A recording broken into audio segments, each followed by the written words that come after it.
In this tutorial, I'm going to show you how to use the in operator in SQL. So as an example, let's say we want to get the customers that are located in Virginia or Florida or Georgia. One way to write this query is like this. So where state equals Virginia or state equals Georgia or state equals Florida. Now, people who are new to the SQL language or programming in general find this expression a little bit strange. They ask, Mosh, why can't we write this expression like this?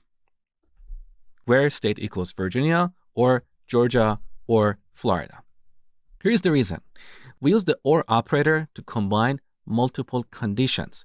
So here we have a condition or an expression more accurately, but on the right side of this OR operator, we have a string. In SQL, we cannot combine a string with a Boolean expression that produces a Boolean value, which can be true or false. So that is why we have to write our query like this. So we have multiple expressions or multiple conditions, and we're combining them using the OR operator, okay? So now if we execute this query, we get these customers here, but there is a shorter and cleaner way to get the same result. Instead of combining multiple conditions using the OR operator, we can use the in operator.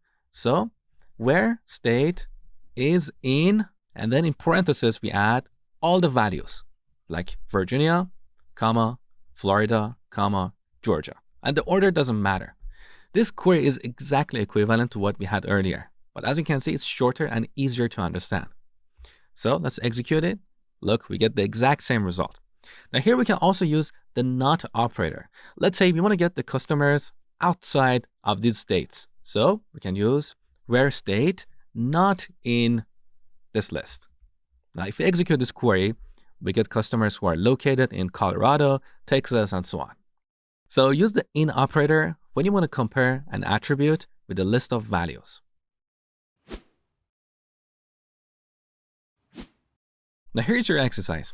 I want you to write a query to get the products where their quantity in stock equals to one of these values, 49, 38, and 72. So pause the video, do this exercise, and then come back, continue watching.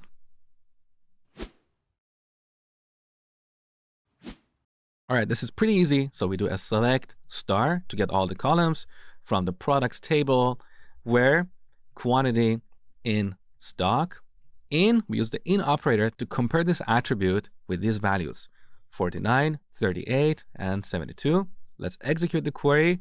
We get only 2 records because we don't have a product with quantity in stock equal to 72.